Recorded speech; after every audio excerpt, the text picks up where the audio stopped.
आप सभी विद्यार्थी को बहुत बहुत स्वागत है। प्रस्तुत करते हैं सुमित्रा नंदन पंत।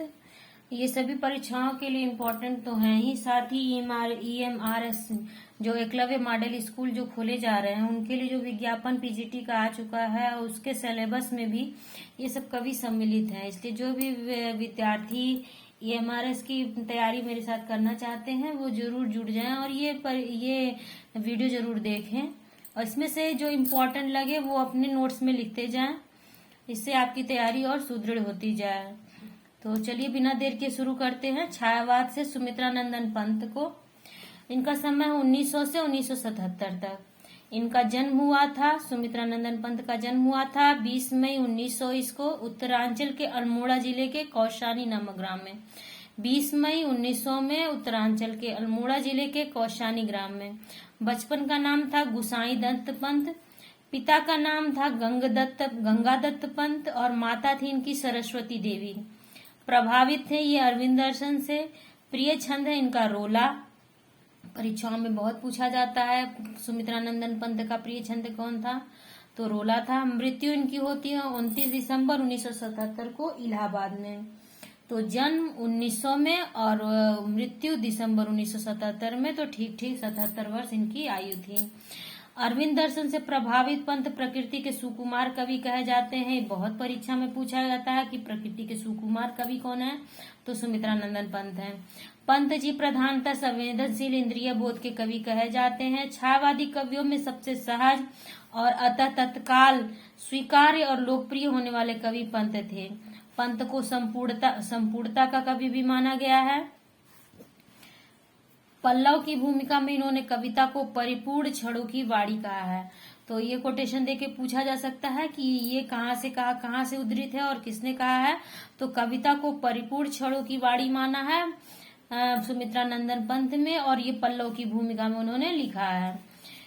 पंत जी स्वयं को छायावाद का शरीर मानते हैं। ये भी पूछा जा सकता है कि स्वयं को क्या मानते हैं पंत जी, तो छायावाद का शरीर मानते हैं।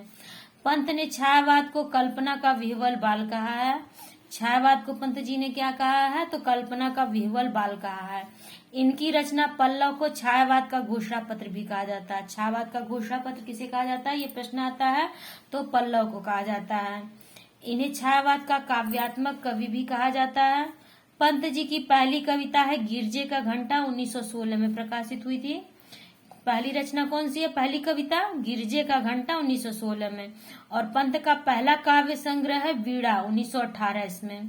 तो पहली कविता गिरजे का घंटा 1916 में और पहला काव्य संग्रह वीणा 1918 इसमें।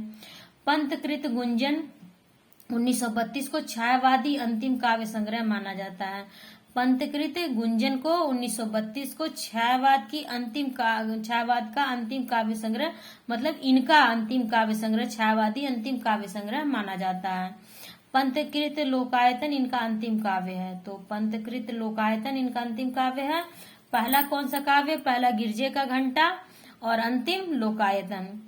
पहला काव्य संग्रह वीणा और पंतकृत गुंजन को छायावादी काव्य का अंतिम काव्य संग्रह माना जाता है। तो ये ध्यान दीजिएगा, गुंजन छायावादी अंतिम काव्य संग्रह है और लोकायतन इनका अंतिम काव्य संग्रह है। पंत मूलतः प्रकृति के पंत मूलतः प्रकृति सौंदर्य और सुकुमार कल्पना के कवि माने जाते हैं। इन्होंने स्वयं स्वीकार किया है, कविता करने की प्रेरणा मुझे सबसे पहले प्रकृति निरीक्षण से मिली, जिसका श्रेय मेरी जन्मभूमि कुर्मांचल को है। मतलब इनका जन्म उत्तराखंड में हुआ था। वहां का वो सौंदर्य प्राकृतिक सौंदर्य से परिपूर्ण है, आप सभी को पता है। तो उसी से इन्हें कविता करने की प्रेरणा मिली थी। पंत ने स्वयं को पर्वत पुत्र कहा है, क्योंकि जन्म ही इनका पर्वत पर हुआ है। हिमालय का विराट प्राकृतिक सौंदर्य कवि के संसार का अभिन्न अंग है।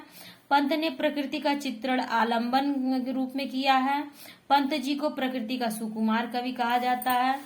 डॉक्टर नगेंद्र ने इनके ऊपर टिप्पणी की है कि पंत जी प्रधान रूप से कलाकार हैं। इनके काव्य में सर्वप्रथम कला को, उसके पश्चात विचारों का और अंत में भावों का स्थान रहता है। डॉक्टर नगेंद्र के अनुसार पंत जी प्रधान रूप से कलाकार हैं। इनके काव्य में सर्वप्रथम कला को, उसके पश्चात विचारों का और अंत में भावों का स्थान रहता है। पंत जी की भाषा शुद्ध खड़ी बोली है। अपनी भाषा में इन्होंने तत्सम तद्भव शब्दों तथा अंग्रेजी एवं उर्दू के शब्दों को ग्रहण किया है।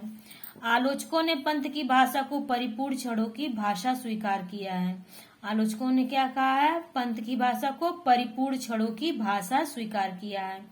पंत ने समाज के प्रति भी रुचि दिखाई है और गांधीवाद के प्रति भी। लोक व्यवस्था के रूप में तो वे समाजवाद की बात करते हैं और व्यक्तिगत साधना के लिए गांधीवाद की बातें करते हैं।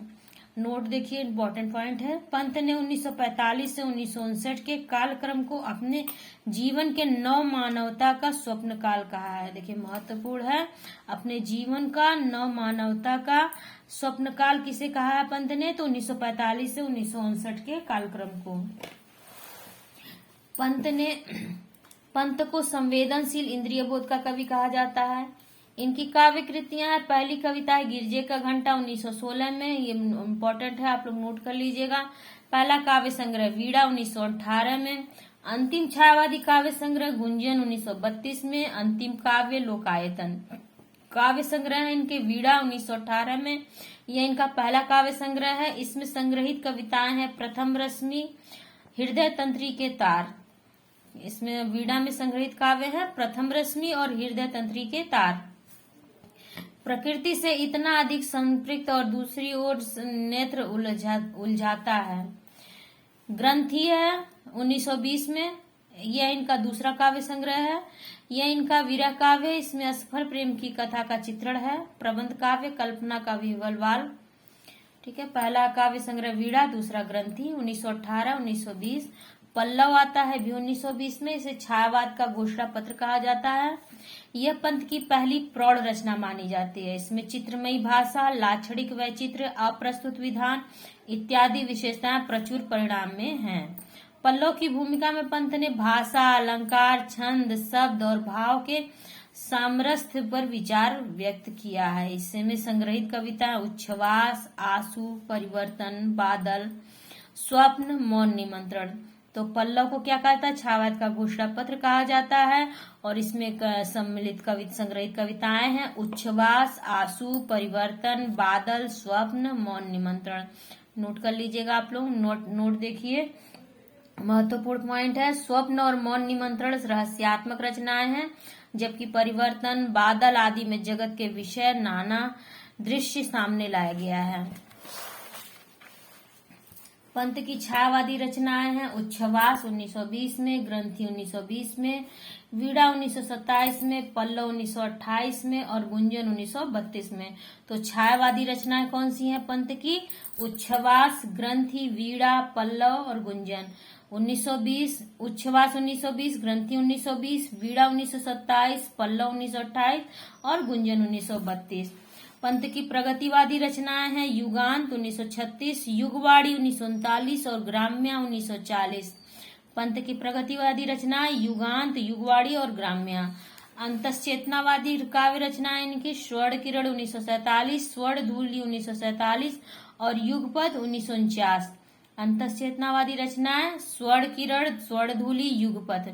नव मानवतावादी रचनाएं हैं उत्तरा 1949, अंतिमा 1955, कला और बूढ़ा चांद 1959, लोकायतन 1964 और चिदम्बरा।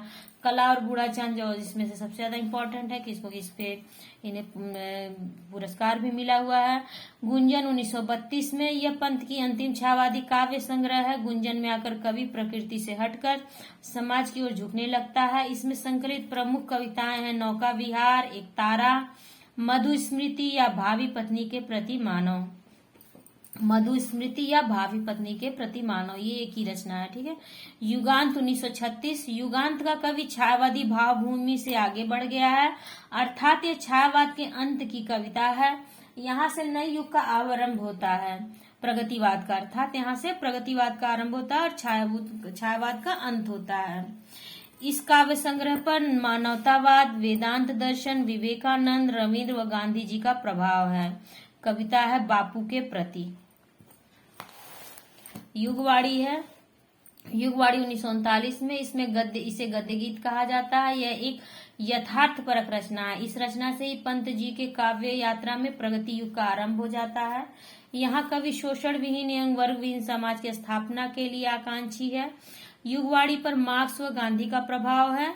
कविता है ताज और चींटी, इसमें संकलित युगवाड़ी में संकलित कविता है ताज और चींटी। यह खड़ी बोली की प्रथम प्रगतिवादी कृति भी मानी जाती है।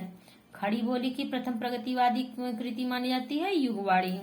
ग्राम्य 1940 में प्रगतिवादी है ये भी।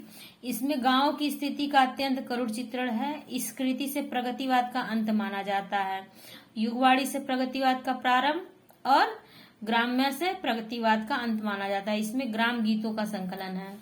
युगांत युगवाड़ी ग्राम्य प्रगतिवादी रचना है। ये मुख्य नोट है, इंपॉर्टेंट पॉइंट है, नोट कर लीजिएगा। युगांत युगवाड़ी ग्राम्य और प्रगतिवादी रचनाएं मानी जाती हैं। ये युगांत युगवाड़ी और ग्राम्य। स्वर्ण किरण 1941 में, ये चेतना प्रधान और अरविंद दर्शन से प्रभावित काव्य है। स्वर्ण धूलि 1941, इस पर अरविंद दर्शन का प्रभाव है। युगपथ 1948, इसमें पंत ने रविन्द्रनाथ टैगोर, अरविंद, गांधी आदि की प्रशस्ति लिखी है। उत्तरा 1949, यह पंत की दार्शनिकता का उच्चतम रूप है। अंतिमा 1955, इसमें पूर्वांचल के प्रति कविता है। वाड़ी 1956, इस संग्रह में आत्मिका नाम की लंबी कविता है। आत्मिका नाम की लंबी कविता है। कला और बूढ़ा चांद 1959, यह गद्यात्मक कविता है। 1961 में इस पर पंत को साहित्य अकादमी पुरस्कार मिला हुआ है, इसलिए बहुत इंपॉर्टेंट है, बहुत बार पूछा जा चुका है। कला और बूढ़ा चांद 1959 में गद्यात्मक कविता है। 1961 में इस पर पंत को साहित्य अकादमी मिला हुआ है। किरण वीणा 1960, इसमें हेनरी तथा राम की प्रशस्ति है। किरण या वीणा 1960 में, इसमें हेनरी तथा राम की प्रशस्ति है। पौ फटने से पहले 1962 में, देखिए ये सभी पंत की रचनाएं चल रही हैं। गीत हंस 1962 में। लोकायतन 1962 में, यह पंत का सबसे विशाल ग्रंथ है। यह पंत का एक प्रयोग धर्मी महाकाव्य है। पंत ने इसे लोक जीवन का महाकाव्य कहा है। यह रूसी सरकार द्वारा पुरस्कृत भी है। मुक्त यज्ञ इसका ही अंश है। इस पर सोवियत लैंड पुरस्कार मिला हुआ है, इसलिए यह रचना भी इम्पोर्टेंट हो जाती है। तो कला और बूढ़ा चांद पर साहित्य अकादमी और लोकायतन पर सोवियत लैंड पुरस्कार मिला है। इसे पंत ने 1942 के भारत छोड़ो आंदोलन से प्रेरित होकर रचा है। इसका कथा सूत्र सांकेतिक रूप से आत्मकथा है। चिदम्बरा 1965, इसमें पंत ने 12 काव्य संग्रहों को संग्रहित किया है। 1968 में पंत को इस पर ज्ञानपीठ पुरस्कार भी मिल चुका है। तो आपको लोकायतन पर मुक्ति यज्ञ सोवियत लैंड पुरस्कार मिल चुका है लोकायतन पर, और चिदम्बरा पर मिला है इन्हें ज्ञानपीठ पुरस्कार। काव्य नाटक हैं इनके कुछ: ज्योत्सना, रजत शिखर, शिल्पी, सौवर्य, अतिमा, मधुवन, युग पुरुष, छाया और मानसी। काव्य नाटक कौन कौन से हैं? ज्योत्सना, रजत शिखर, शिल्पी, सौवर्य, अतिमा, मधुवन, युग पुरुष।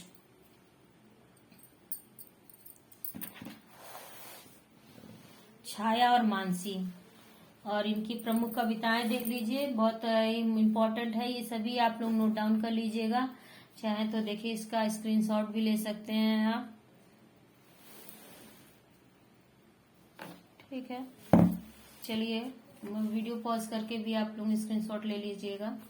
प्रमुख कविताएं हैं: उच्छ्वास, आंसू की बालिका, मौन निमंत्रण, भावी पत्नी के प्रति, अनंग, चांदनी, पर्वत में पावस, बादल, छाया, परिवर्तन, एक तारा, नौका विहार, अभिषेकता, विहक के प्रति, बीच विलास, पतझड़, गा कोकिल, शंख ध्वनि, समाधिता, शशि की तरी, कृतज्ञता, हुक्के का धुआं, दो चित्र, झंझा में नीम, चीटी, अप्सरा, ताज, बापू के प्रति, कागज कुसुम, सिगरेट का धुआं, पल्लविनी, रश्मि बंद, नक्षत्र, पुरुषोत्तम राम, मोह, ज्योति भारत, सत्यकाम, स्नेह, आज रहने दो यह ग्रह काज, भूत दर्शन, कर्म का ज्ञान, यह धरती कितना देती है, चंद्रलोक में प्रथम बार, नाटक है परी, क्रीड़ा, युग पुरुष, मधुवन, मानसी।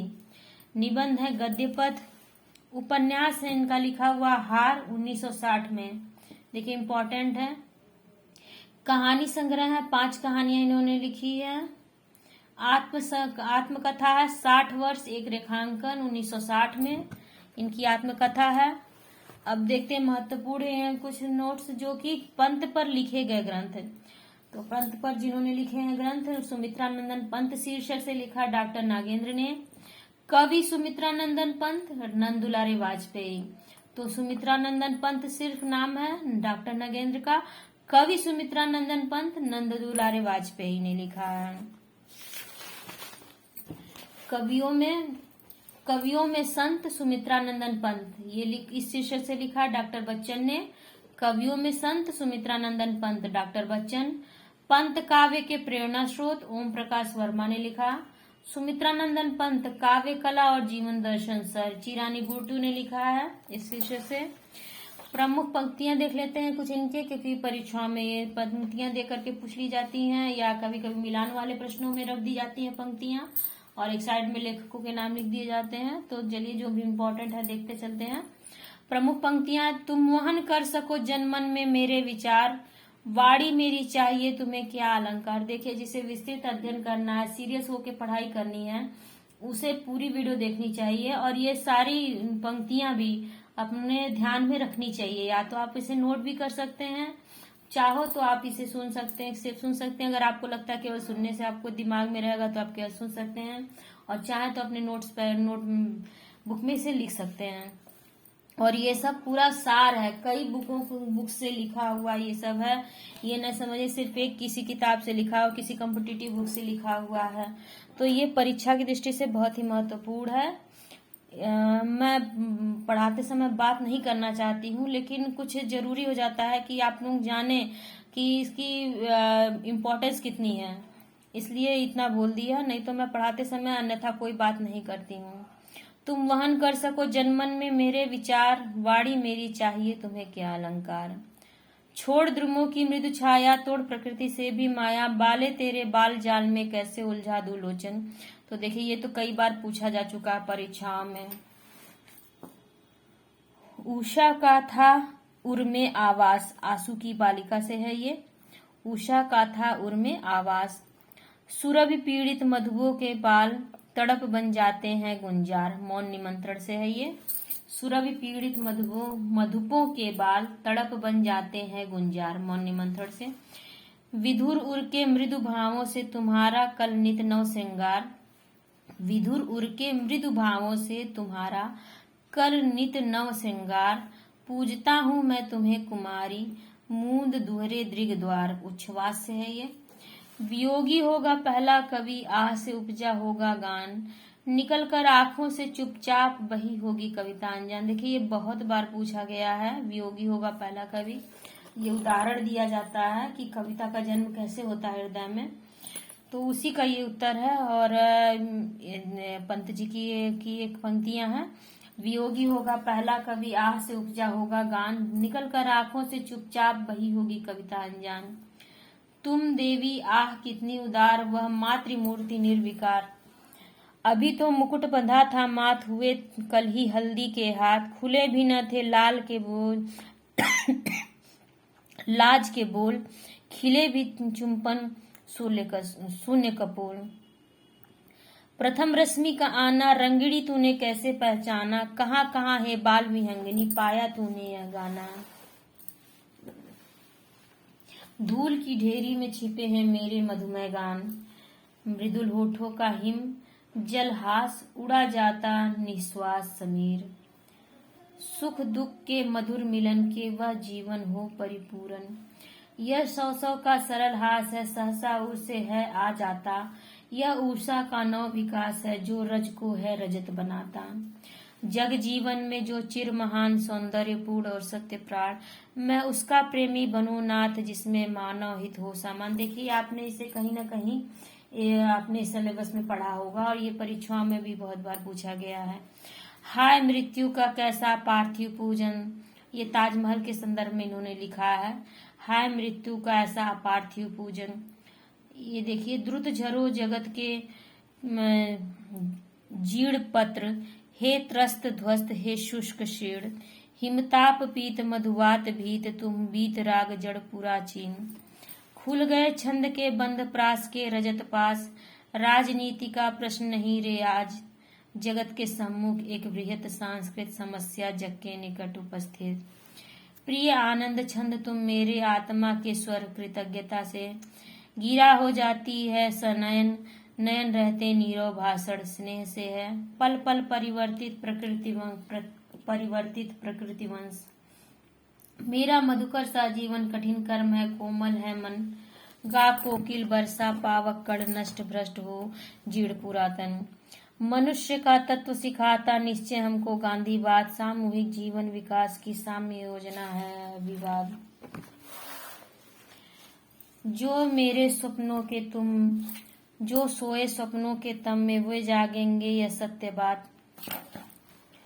तुम्हारे छूने में था प्राण, संग में पावन गंगा स्नान, बालिका मेरी मनोरम मित्र थी, सुंदर विश्वासों से ही बनता है सुखमय जीवन। छंद वेद ध्रुव तोड़ फोड़ कर पर्वतकार, अचल रूढ़ियों की कवि तेरी कविता धारा।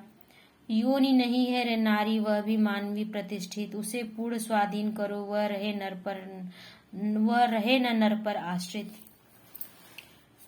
और डॉक्टर नगेंद्र ने टिप्पणी करते हुए कहा है, डॉक्टर नगेंद्र ने प्रसाद के काव्य में मानवीय भूमि, निराला के काव्य में बुद्धि तत्व और पंत के काव्य में कल्पना की प्रधानता मानी है।